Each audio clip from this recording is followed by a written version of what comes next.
আল্লাহ তাআলা আমাদের এই মন্দ কর্মের কারণে জলস্থলে কিছু শাস্তি দেন, তবে ধ্বংস করে দেওয়ার জন্য নয়। কেন দেয়? আল্লাহ তাআলা বলেন লাআল্লাহুম ইয়ারজিউন। শাস্তি দেওয়ার কারণ হলো তারা যেন প্রত্যাবর্তন করে, আল্লাহর দিকে তারা যেন ফিরে আসে।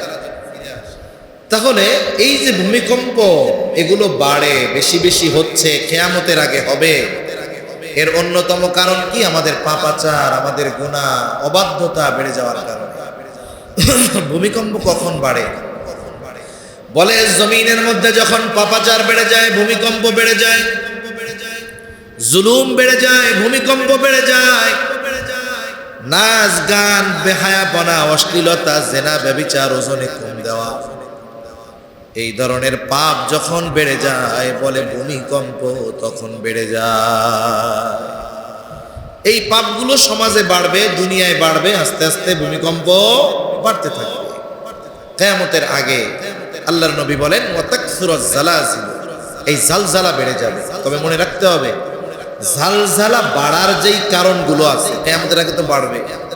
আলেমরা এখন দুনিয়াতে বেঁচে আছে, ওনাদের জন্য আল্লাহ তাআলার কাছে নেক হায়াত চেয়ে দোয়া করা দরকার। এরপরে নবীজি সাল্লাল্লাহু আলাইহি ওয়াসাল্লাম বলেন কিয়ামত ততক্ষণ পর্যন্ত সংগঠিত হবে না যতক্ষণ না জালজালা না বাড়বে। ওয়া তাকসুরাজ জালাজিলু, তার মানে কিয়ামতের আগে জালজালা, ভূমিকম্পন বেড়ে যাবে। দুনিয়াতে এখন প্রতিনিয়ত কম বেশি ভূমিকম্প হয়। যারা ভূতত্ত্ব নিয়ে গবেষণা করে তারা বলে পৃথিবীতে প্রতিদিন লক্ষ লক্ষ ভূমিকম্প হয়, কিন্তু ভূমিকম্পের মাত্রাটা কম হওয়ার কারণে মানুষ অনুধাবন করতে পারে না।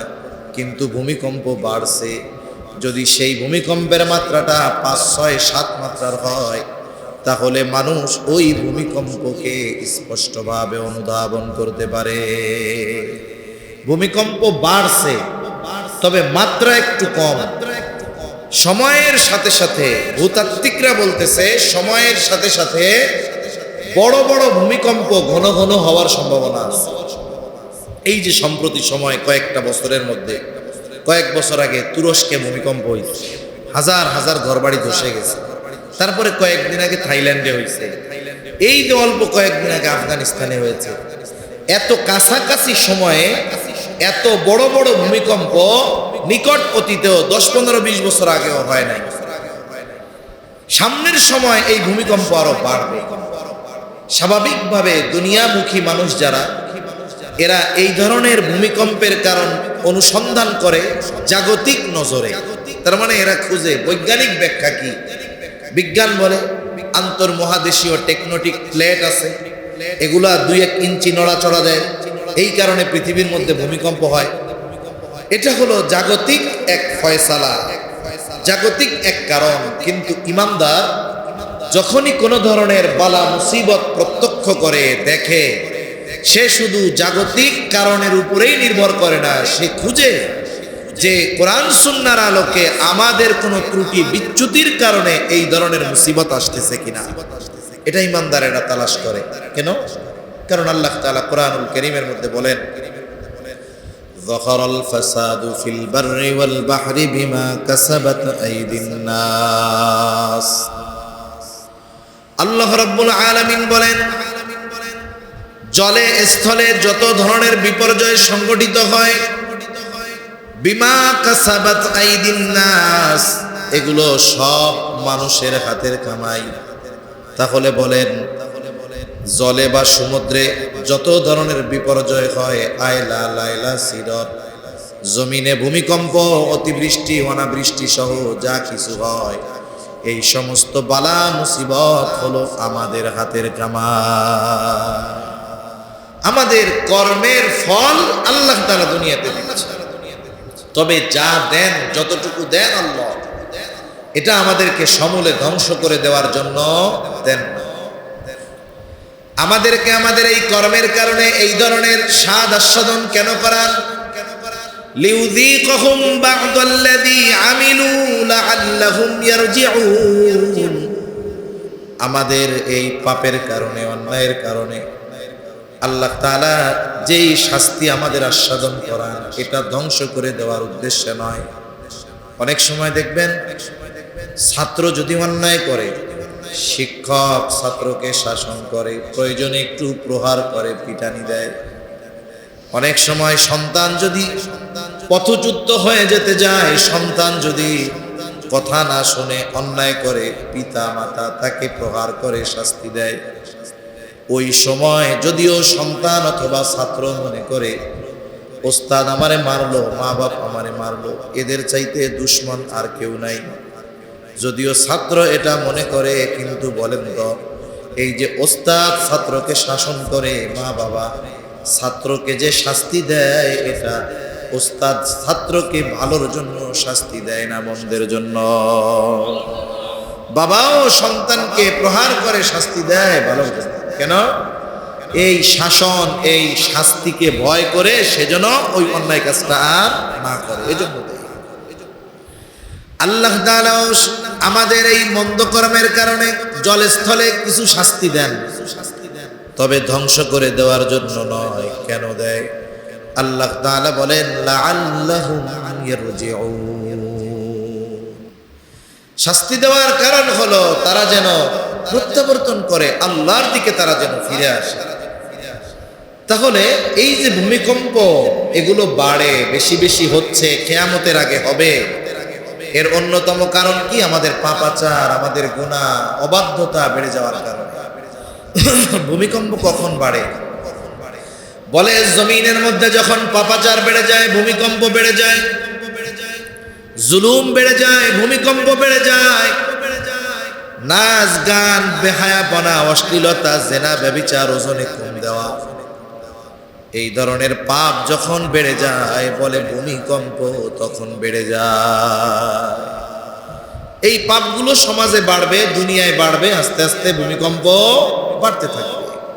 কিয়ামতের আগে আল্লাহর নবী বলেন ওয়াতাকসুরাজ জালাজিল, এই জালজালা বেড়ে যাবে। তবে মনে রাখতে হবে, জালজালা বাড়ার যেই কারণগুলো আছে, কিয়ামতের আগে তো বাড়বে। ভূমিকম্প বেশি হওয়ার যেই কারণগুলো, সেগুলো যেন আমাদের দ্বারা সংগঠিত না হয়। কথা বোঝা গেছে না? সোজা হিসাব, পাপের কারণে ভূমিকম্প বাড়ে, এখন এই পাপ যেন আমাদের দ্বারা না। এরপরে নবীজি সাল্লাল্লাহু আলাইহি ওয়াসাল্লাম বলেন ওয়ায়াতাকারাবাজ জামান, নবীজি বলেন কিয়ামতের আগে সময় সংকুচিত হয়ে যাবে। কিয়ামতের আগে ঘন ঘন জুমাবার আসবে। আর এক হাদিসের মধ্যে আসছে, এক যুগ কেমন যেন মনে হবে 1 বছরের ন্যায়, 1 বছরকে মনে হবে 1 মাসের ন্যায়, মাসকে মনে হবে সপ্তাহের ন্যায়, সপ্তাহকে মনে হবে দিনের ন্যায়, দিনকে মনে হবে ঘন্টার ন্যায়, আর ঘন্টাকে মনে হবে সেকেন্ডের ন্যায়। দ্রুততার সাথে সময় চলে যাবে আমাদের মধ্যে থেকে। এই যে গত দিন, যেই দিন গেল, আমরা জুমার নামাজ আদায় করছি ইংরেজি হিসাবে গতকাল, তাই না? জুমা আদায় করছি গতকাল, হঠাৎ করে মনে হবে যে হ্যাঁ আর এক জুমা চলে আসছে। এই যে সময় আমাদের থেকে দ্রুত বিদায় নিয়ে যাচ্ছে, এটা হলো সময়ের বরকত চলে যাওয়া। জাস্টিস তকি উসমানী দামাত বারকাতুহুল আলিয়া, এই পৃথিবীর অন্যতম একজন ফকিহ আলেমে দ্বীন, উনি সময়ের মূল্য নিয়ে আলোচনা করতে গিয়ে বলেছেন যে সময় হলো এমন এক জিনিস, মানুষের কর্মের কারণে সময় সম্প্রসারিত হয়, মানুষের কর্মের কারণে সময় সংকুচিত হয়। যদি কেউ সময়টাকে নেক কাজে ব্যয় করে, আল্লাহ তাআলা তার সময়ের মধ্যে বরকত দেয়। আর কেউ যদি সময়কে গুনার কাজে ব্যয় করে, সময়কে আল্লাহ সংকুচিত করে দেয়। দুপুরবেলা জোহরের পরে দুপুরের খাবার খেয়ে বাজারে আসে, কোনো কাম কাজ নাই, ছেলে বিদেশে আছে, ভাই বিদেশে আছে, একেবারে জোহরের পর থেকে নিয়ে রাত 10টা পর্যন্ত বিনা কারণে বাজারে চায়ের দোকানে বসে সময় কাটায়। এমন লোক সারা দেশে কম বেশি আছে না নাই? আপনাদের এলাকায় আছে? আছে। ওই লোকটা দুপুর 3টা থেকে রাত 9টা 10টা পর্যন্ত বাজারে থাকে, 7 ঘন্টা, তার কোনো কষ্ট লাগে না, চোখের নিমেষেই সময়গুলো চলে যায়। কিন্তু তারা যদি দৈনিক 5 ভাগে 1.5 ঘন্টা সময় মসজিদে আসতে বলেন, তার টাইম হয় না। ঠিক কিনা বলেন? আবার যদি মসজিদে আসেও ইমাম সাহেবের নামাজের কেরাত একটু লম্বা হইলে তার কাশি শুরু হয়ে যায়, খুশখুশ করে। এই যে ভালো কাজ যখন করে ভাল লাগে না। 6 ঘন্টা বইরে ফুটবল খেলা, ক্রিকেট খেলা দেখতে পারে, কিন্তু 10 মিনিট কোরআন পড়ার পরে মাজা ব্যথায়, জিহ্বা ব্যথায়, গলা ব্যথায়, পানির পেশ লাগে, প্রস্রাব আসে, তাই না? তার মানে কি হয়, ভালো কাজ যখন আমরা করতে চাই তখন আমাদের সময়টাকে আমাদের নিজের কাছেই প্রলম্বিত মনে হয়, অনেক সময় হয়ে গেছে। গুনার কাজ যখন কেউ করে, টেলিভিশনে বসে, মোবাইলে বসে, চার দোকানে বসে বল খেলা দেখে, তখন দীর্ঘ সময় কেটে যায়, কিন্তু মনে হয় চোখের নিমেষে সময়টা কেটে যায়। এজন্য আমরা যদি সময় বরকত চাই, আমাদেরকে মন্দ কাজ, অহেতুক কাজ থেকে বাঁচতে হবে, অহেতুক মজলিস থেকে বেঁচে থাকতে হবে। তাহলে যেই জামানায় সময় সংকুচিত হবে, নেক কাজ করে নেওয়ালারাও ওই জামানায় সময়ের বরকত পাবে। আল্লাহ তাআলা তাদের অল্প সময়ে অনেক কাজ করার সুযোগ দিয়ে দিবেন। দেখেন, হাকিমুল উম্মাত আশরাফ আলী থানভী রহমাতুল্লাহি আলাইহি, বাংলাদেশের কোন মুসলমান তার নাম না জানে?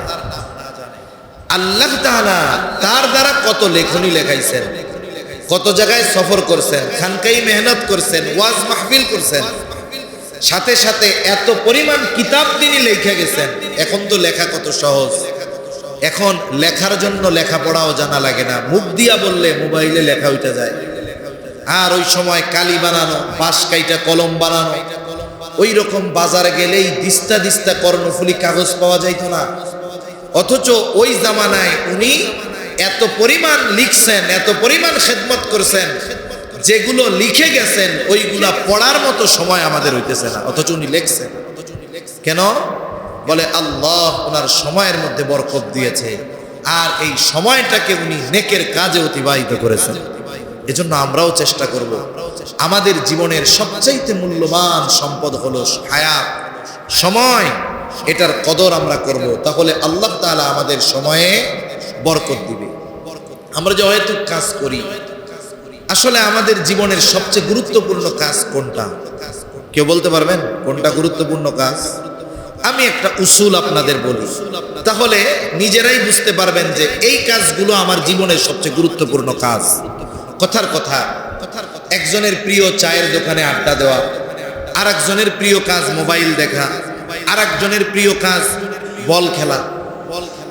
মনে করেন কোনো না কোনো ভাবে আপনি, আমি অথবা আমরা কেউ জানতে পারলাম, যেই ব্যক্তির চায়ের দোকানে বন্ধুদের সাথে আড্ডা দেওয়া অভ্যাস, সে জানতে পারলো আধা ঘন্টা পরে তার মৃত্যু হবে। কয় ঘন্টা পর? যে মাঠে বল খেলতেছে সে জানতে পারলো আধা ঘন্টা পরে তার মৃত্যু সুনিশ্চিত।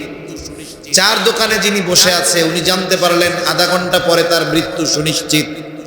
মোবাইল নিয়ে যিনি ফেসবুকে আছেন উনিও জানতে পারলেন আধা ঘন্টা পরে তার মৃত্যু সুনিশ্চিত।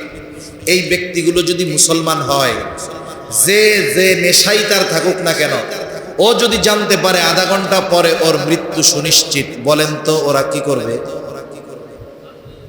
হ্যাঁ, কি করব? মোবাইল টিপবো বাকি আধা ঘন্টা? সব ফালায় রেখা দৌড় দিয়ে ওযু করে মসজিদে ঢুকবো। যদি মা বাবার সাথে অন্যায় করে থাকে মাপ চাই এসে মসজিদে ঢুকবে। এমন 2 রাকাত নামাজ পড়বে যে এই 2 রাকাত নামাজ তার জীবনের শ্রেষ্ঠ নামাজ, কারণ ও জানে আধা ঘন্টা পরে আমার মৃত্যু হবে। সব নেশা তার মধ্য থেকে চলে যাবে, সব অহেতুক কাজ ওই সময় চলে যাবে।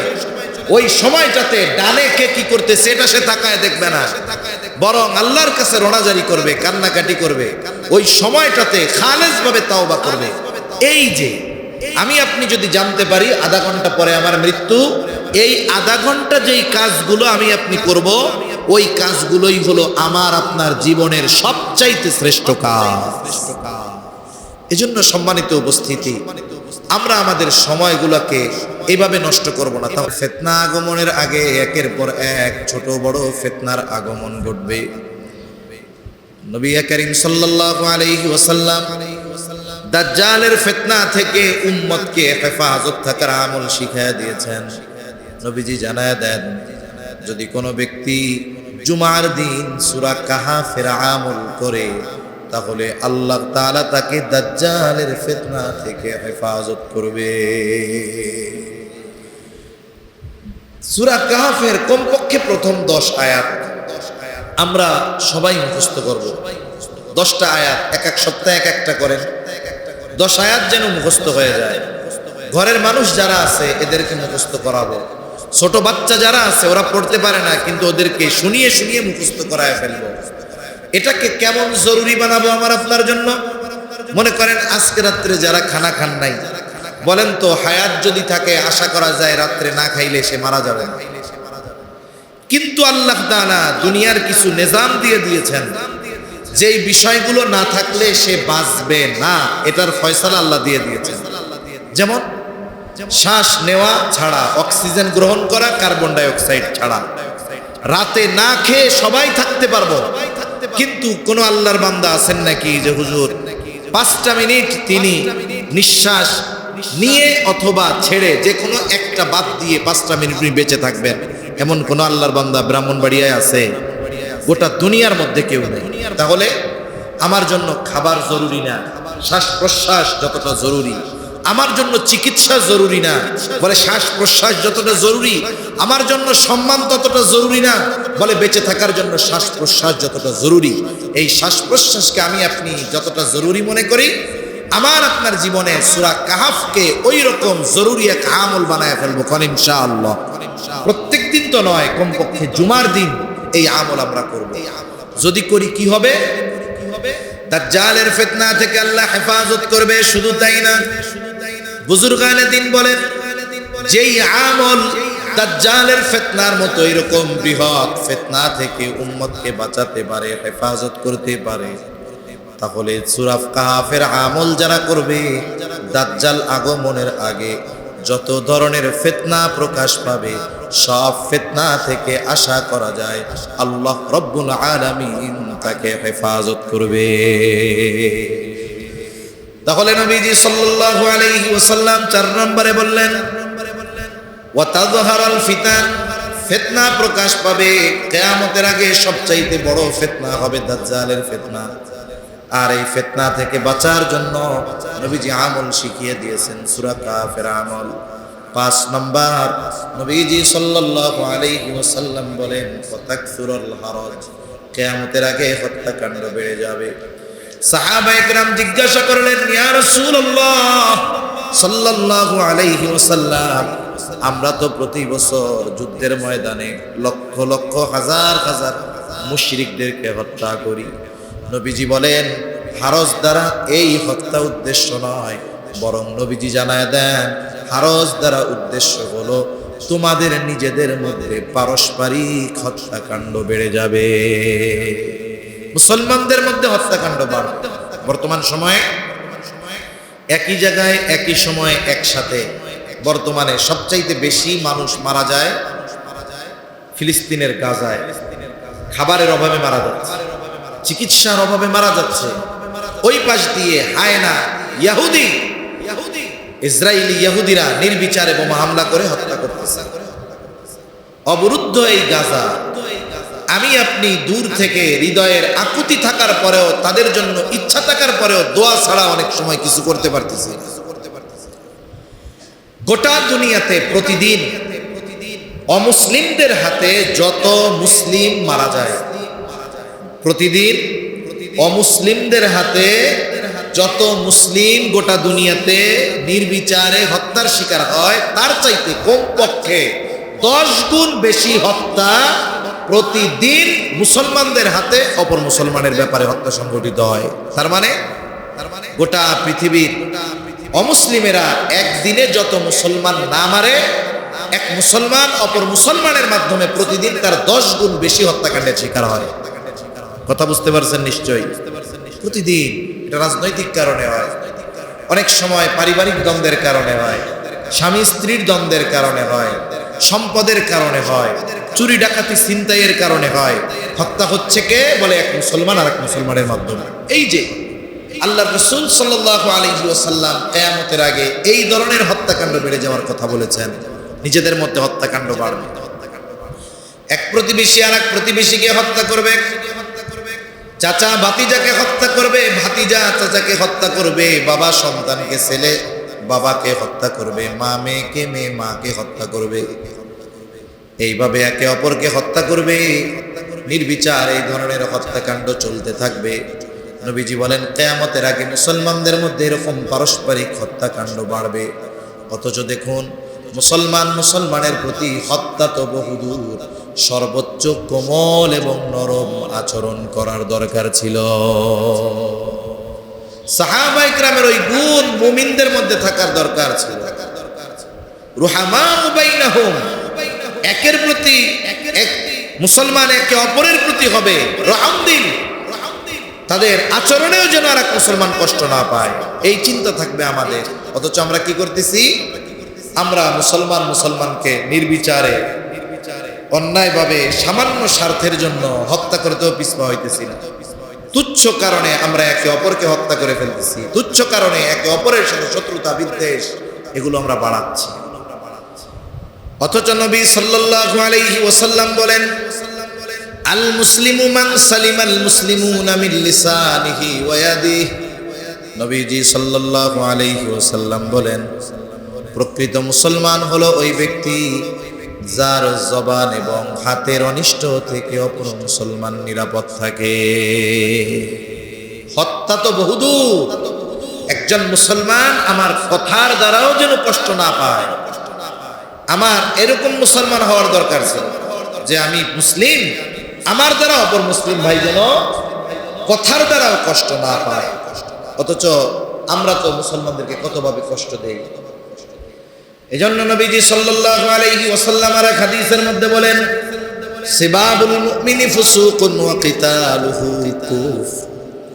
মুসলমানকে গালি দেওয়া ফাসিকি, এটা কবিরা গুনাহ, আর হত্যা করা এটা কুফরির সমপরিমাণ গুনাহ, কুফরি করার মতো গুনাহ। একজন মুমিনকে হত্যা করা অন্যায়ভাবে বিনা কারণে কেমন যেন গোটা পৃথিবীর মানুষকে হত্যা করা। অথচ গোটা দুনিয়াতে মুসলমান সামান্য স্বার্থের জন্য আর এক মুসলমানকে হত্যা করে ফেলতেছে, তুচ্ছ কারণে একে অপরকে বকা দিচ্ছে, মুখের দ্বারা কষ্ট দিচ্ছে, যার ক্ষমতা আছে হাত দিয়ে কলম দিয়ে কষ্ট দিচ্ছে। অথচ দেখুন মুসলমানের জবান নিয়ন্ত্রণ হলো জান্নাতে যাওয়ার উপায়।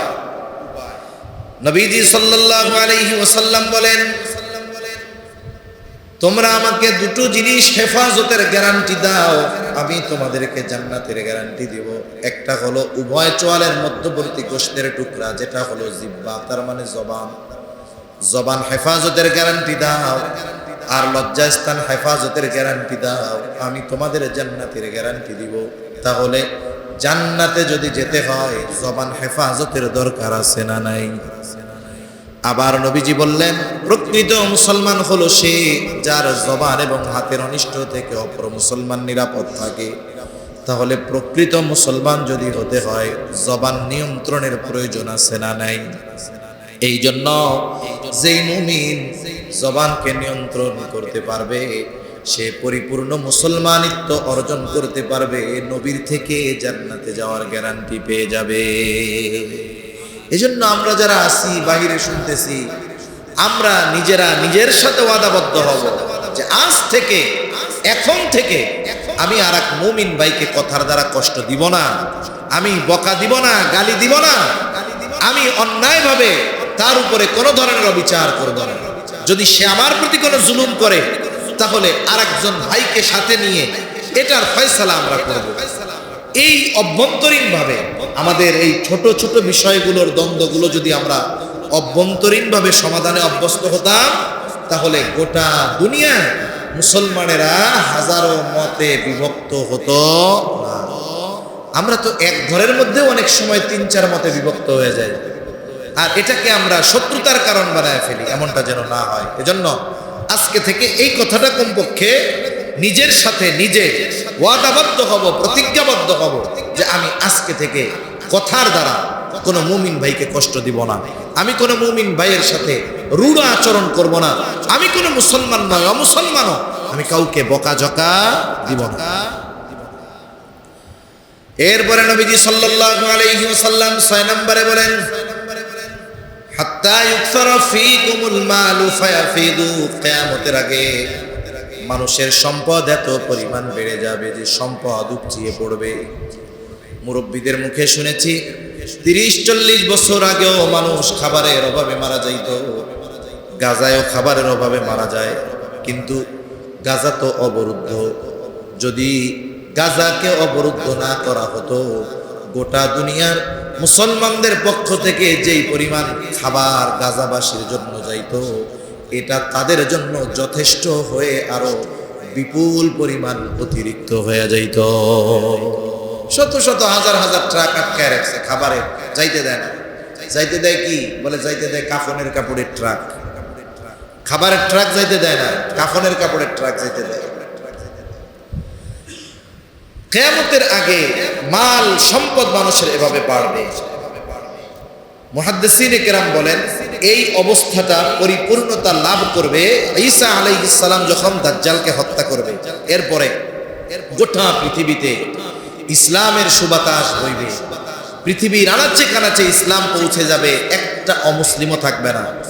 ওই সময় মানুষের সম্পদ এত পরিমাণ বাড়বে যে মানুষ আরেকটা মানুষকে দান করবে, সাদকা দিবে, গোটা পৃথিবী তন্ন তন্ন করে খুঁজেও এইরকম একটা মানুষকে পাওয়া যাবে না। এই পরিমাণ সম্পদ কিয়ামতের আগে হবে। নবীজি বলেন এইরকম সম্পদ মানুষের যতক্ষণ না উপচিয়ে পড়বে ততক্ষণ কিয়ামত সংগঠিত হবে না। এবার আসেন যে আয়াত তিলাওয়াত করেছিলাম, আয়াতের বাকি কথাটা সংক্ষিপ্ত সারে বলে 2-3 মিনিটের মধ্যে কথা শেষ।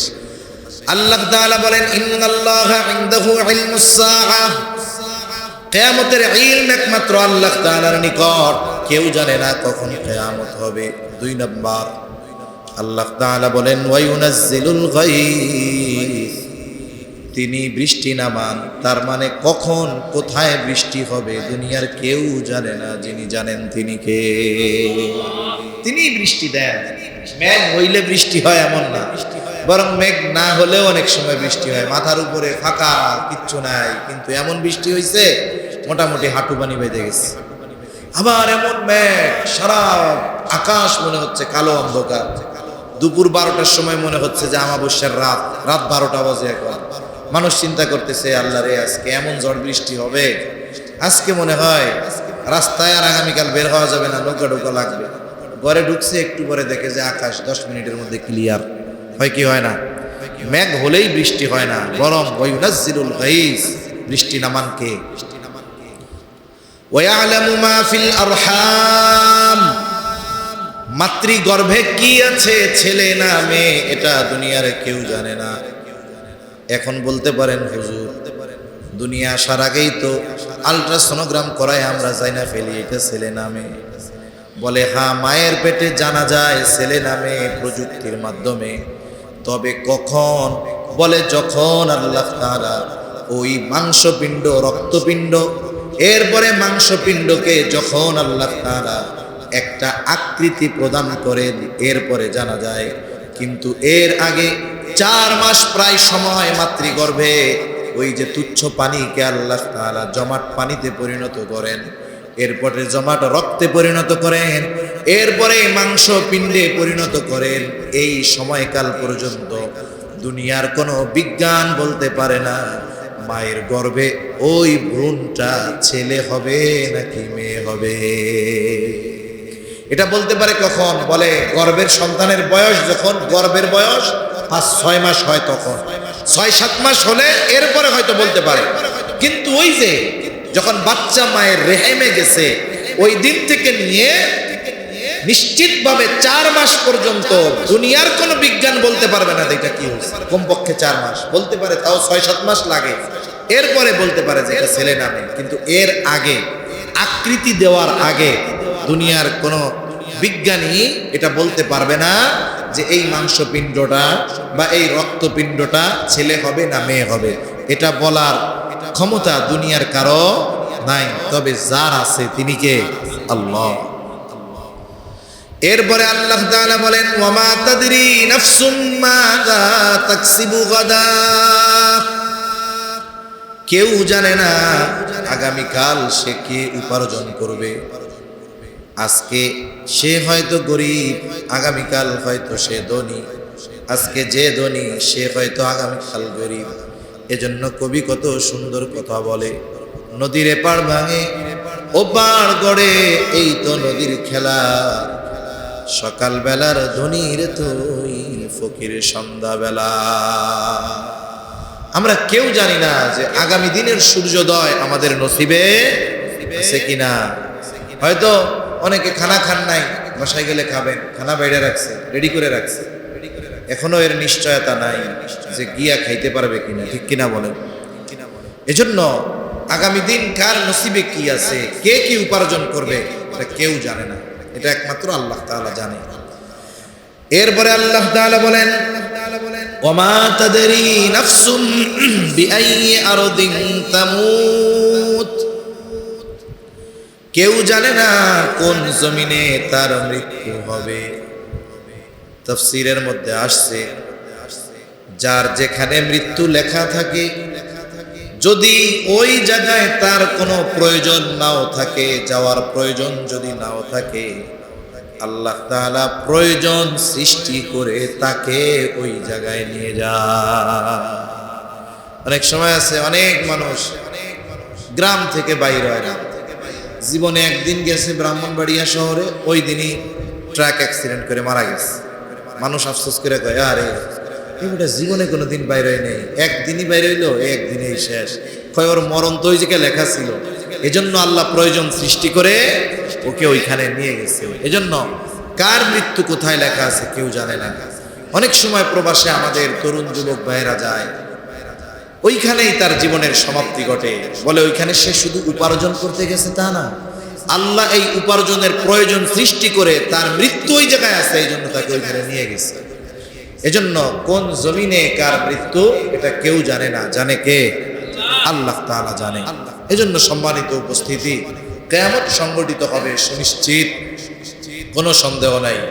তবে কিয়ামত সংগঠিত হওয়ার আগে কিছু আলামত আছে, যেগুলোর মধ্যে কিছু বিষয় আছে যেগুলো, যেই কর্মগুলোর ব্যাপারে আল্লাহ নাখোশ, ইসলাম মানা করছে। আমাকে আপনাকে সতর্ক থাকতে হবে যে ওই ধরনের বিষয়গুলো যেন আমাদের মাধ্যমে সংগঠিত না হয়। সাথে সাথে এই দুনিয়া হলো আখেরাতের ক্ষেত, এই জায়গায় যে যত মেহনত করবে আখেরাত তার তত সুন্দর হবে। একজন একটা বাগান বানাইলো, সে গাছ রোপণ করার পরে যদি এটা রেখে চলে যায়, আরেকজন সেও বাগান করছে, গাছ লাগাইছে, কিন্তু সে রক্ষণাবেক্ষণ করছে, পানি দিছে, আগাছা পরিষ্কার করেছে, 6 মাস পর বা 1 বছর পর কি দেখা যাবে? যে এটার যত্ন নিয়েছে তার গাছে ফল হয়েছে, ফুল হয়েছে, তার বাগানটা সুন্দর হয়েছে। আর যে গাছ রোপণ করছে কিন্তু যত্ন নেয় নাই, দেখা যাবে তার পুরা বাগানটা আগাছায় ভরে গেছে। যেই গাছগুলো লাগিয়েছিল ওগুলাও আগাছায় গ্রাস করে ফেলছে, মরে গেছে, শুকায় গেছে। এজন্য দুনিয়া হলো আখেরাতের ক্ষেত। দুনিয়ার হায়াত কম, কিন্তু এই হায়াতের দাম বেশি। এই কিয়ামত আসার আগে আমরা হয়তো চিন্তা করতেছি বড় কিয়ামত আসুক, কিন্তু একটা মানুষের মৃত্যুর সাথে সাথে তার ব্যক্তিগত কিয়ামত শুরু হয়ে যায়। এটাকে ছোট কিয়ামত বলা হয়েছে হাদিসের ভাষায়। এখন আমার মৃত্যুর সাথে সাথে তো আমার কিয়ামত শুরু হয়ে গেল। সামগ্রিকভাবে তো পরে হবে, কিন্তু আমারটা তো শুরু হবে আমার মৃত্যুর সাথে। এজন্য এই পরকালের সামান, দুনিয়ার এই হায়াতকে কাজে লাগিয়ে সংগ্রহ করা দরকার, ঠিক কিনা বলেন?